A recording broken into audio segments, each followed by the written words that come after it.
to the era of your final two head teachers, Miss Leahy and Mrs. Wood. Miss Leahy joined the school in 1964. It was a time of many social changes, and certainly no longer a time when Miss Cleeve's cinema rules could still be applied.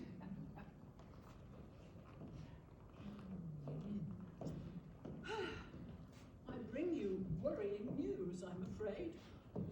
As you know, the movement towards comprehensive education is growing throughout the country. And now it looks as if the city of Lincoln is considering the same policy. They can't be. We have such a wonderful school, and it's improved even more since you arrived. Miss Leahy, think of our excellent exam results. Think of all the students who go on from here to university, to polytechnics, to training colleges, and wonderful careers. Think of all the school visits and the talks and the exchange. Well, we cannot change government policy, I'm afraid. I myself am not in favour of the new system. I fear it will not benefit our girls in the slightest. Some of our girls are silly enough about boys as it is. I dread to think how they would be if educated alongside them. Well, maybe some of them would be less silly, actually. To be fair, some of the girls cooperated very well in the planning for our joint production of The Crucible. But there was some very dubious boy-girl activity during our recent school disco. It was lucky that Mrs. Goss was patrolling the playground, but not in her car like she did round the school field. Mrs. Goss, yes, indeed. Well, we don't yet know when this transition will occur and what our own futures may hold. Meanwhile, my aim is to fly the flag for grammar school education. I propose to turn my attention to the sixth formers. Since the recent closure of the boarding house, we have the possibility of a wonderful sixth form centre in Greaston House, where our girls can study semi-independently. Now let me show you the architect's plans. The plans, where are they? Mr. Garton? Mr. Garton? Oh, Mr. Garton must have the plans. I'll just find Mr. Garton. Yes, the plans were on her desk all the time. Oh.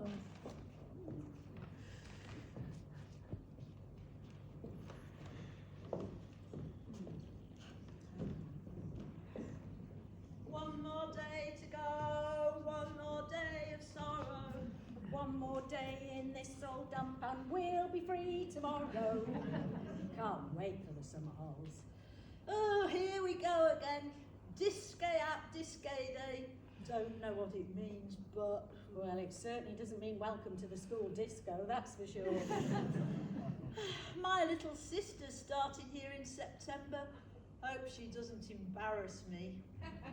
Your Lucy must be the same age. She won't be coming. She's failed her 11 plus, we just found out. No, that's awful. Is she very upset? Of course. She's never stopped crying. Won't come out of her bedroom. Says she won't go to a secondary modern. She'll stay in her room forever. What did your parents say? Well, Mum says she loves her just the same, and that in time she'll find a nice boy and get married so it doesn't matter. Dad is very disappointed. He says she's ruined her chances of getting on in life. How awful to fail your 11 plus. What a nightmare.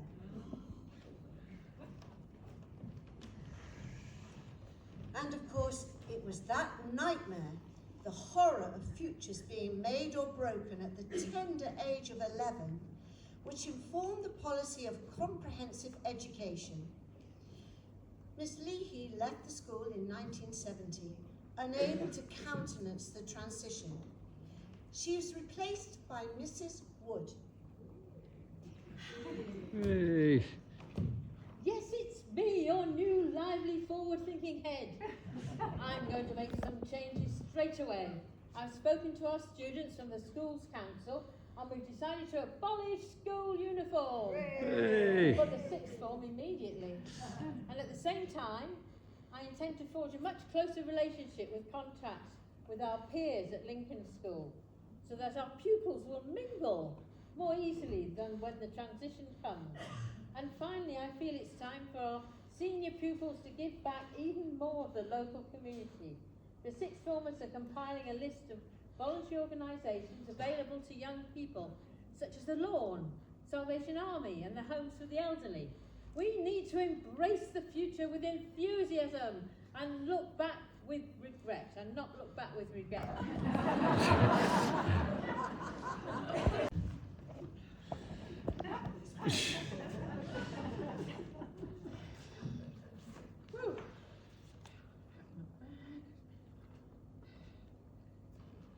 It's so weird, isn't it, to think that we won't be back here in September.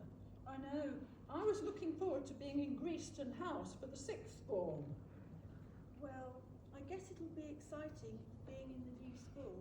Mrs. Wood said we should embrace the future. Yeah, but she won't be there though. You know she didn't get the job of head of the new school, so she's gone off somewhere else. Well, it's a shame because we did some good stuff when she was there, didn't we? I agree. I love doing the Benjamin Britten opera, apart from the Dead Mouse, and the live one. Oh, I didn't know she was leaving, but plenty of our old teachers will be there, won't they? I expect it's a bit scary for them as well. I can't imagine them, some of them, teaching boys. Me neither. Oh gosh. Oh well, anyway. Farewell. Stitch up a bit more. Farewell, dear old school.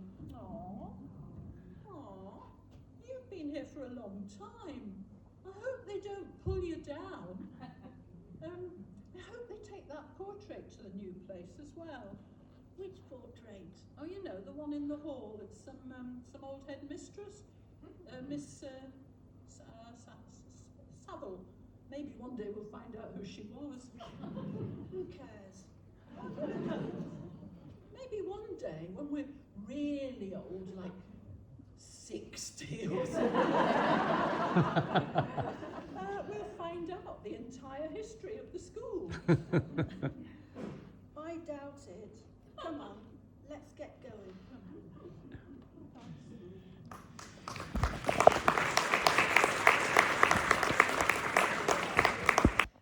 So, Lincoln Christ Hospital Girls High School, your story ends here in 1974. But you still live on in the hearts and memories of those who were your pupils. And your history and memorabilia are here for all to find in the archives of Lincoln High School. Thank you.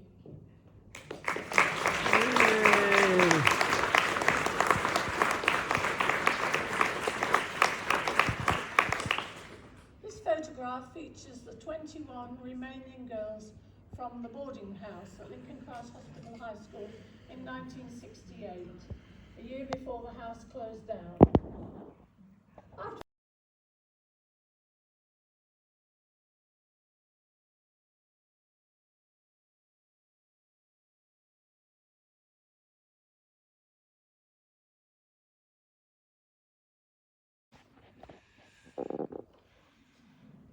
This is a charming informal photo taken shortly before Lincoln High School closed its doors for the last time. In 1964, Miss Cleave was succeeded by Miss Maureen Leahy until 1970, when she was replaced by Mrs. Wood for the last time.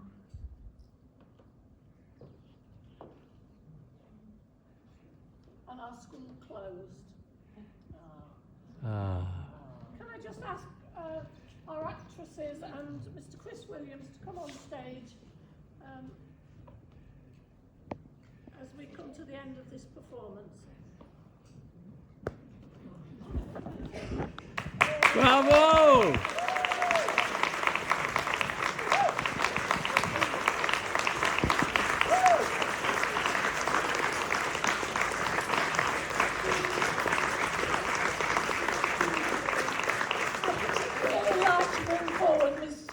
Wickham, who wrote the play. Hey! Play what she wrote.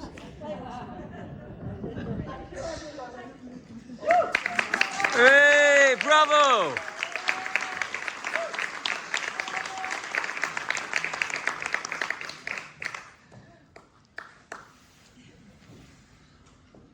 We're going to have a bit of a break now and cut the cake. Is Jo Saxby the oldest person here? So she's going to cut the cake.